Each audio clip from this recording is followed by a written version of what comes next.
Hello, আজকে আপনাদের সাথে অন্য রকমের একটা ভিডিও শেয়ার করব। আজকে আমি বের হয়ে পড়েছি কুকুরদের খাওয়ানোর জন্য। আমার একটা ইচ্ছা ছিল যে আমার জন্মদিনের দিন জন্মদিন উপলক্ষে আমি আমার এলাকার কুকুরদের খাওয়াবো, কিন্তু আমি জন্মদিনের দিন খাওয়াইতে পারি না, কারণ ওই দিন আমি খুবই ব্যস্ত ছিলাম।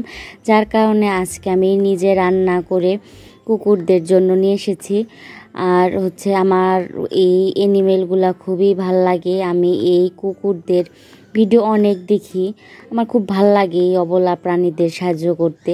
আর বিশেষ করে আমার এই জন্মদিনের উপলক্ষে ওদের খাওয়ানোর ইচ্ছাটা জাগে আব্দুল কায়ুম ভাইয়ের ভিডিও দেখে। একটা সময় সেন্ট মার্টিন যাওয়া বন্ধ হয়ে যায়, তখন এই কুকুরগুলো না খেয়ে মারা যাচ্ছিল। তখন আবু কায়েম ভাই এই অবলা কুকুরদের অনেক সাহায্য করে। সেই ভিডিওগুলো দেখার পরে আমার মনে হলো যে আমার একটা জন্মদিন, একটা বিশেষ দিনে আমি অবলা প্রাণীদের খাওয়াবো। আমি টুকটাক রাস্তাঘাটে কুকুরদের খাওয়াই, কিন্তু একটা ইচ্ছা ছিল আমার বিশেষ দিনে ওদের স্পেশালভাবে রান্না করে ওদের নিয়ে খাওয়াবো। তাই আমি আজকে বের হয়ে পড়েছি। আর আমার এলাকা এবং অন্যান্য পাশের দিকের কুকুরদের আমি খাওয়াইছি। আজকে আমি টোটাল 10টার বেশি কুকুরদের দিয়েছি। আর যেসব কুকুরগুলো আমাদের চিনে না, সেসব কুকুরগুলো আমাদের দেখে পালাচ্ছিল।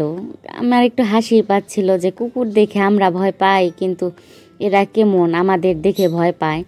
তাও আমি ওদের ওইখানে খাবার দিয়ে আসছি, কারণ ওরা ওইখানে থাকে, আমরা চলে গেলে নিশ্চয়ই খাবে। আর আপনারা পারলে ওদের সাহায্য করবেন, না হলে ওদের ক্ষতি করবেন না, কারণ ওরা আপনাদের কোনো ক্ষতিই করে না। আর এই কুকুরদের আপনারা ভালোবেসে দেখেন, কিংবা রাস্তাঘাটে একটু টুকটাক খাইতে দিয়ে দেখেন, ওরা আপনাকে দেখলেই লাফ দিয়ে চলে আসবে। এটা আমাদের লাস্ট কুকুর, এটা আমার এলাকারই। ওরা আমি অনেক খুঁজতেছিলাম, পাই না। লাস্ট মুহূর্তে আসে, তখন দেখি খাবার ফুরায় গেছে। পরে বাসার থেকে আবার খাবার এনে ওরে দেই। এখানে আমি একটু বলতেছিলাম, আমার সাথে গিয়েছিল ফারহান, আমার পাশের বাসায় থাকে। ওরে আমি বললাম যে আমি আজকে কুকুরদের খাওয়াবো, তুই যাবি নাকি? পরে বলল হ্যাঁ যাব আমি। পরে ওরে নিয়ে আমি বের হয়ে পড়েছিলাম কুকুরদের খাওয়ানোর জন্য। পরে খাবার দাবার শেষ করার পরে আমি বললাম, আয় তোর সাথে একটা সেলফি তুলি, ভিডিও করি। তুই আমার সাথে হেল্প করলি, কুকুরদের খাওয়ালি। পরে আমরা এইখানে দাঁড়িয়ে দাঁড়িয়ে কিছু ভিডিও করতেছিলাম।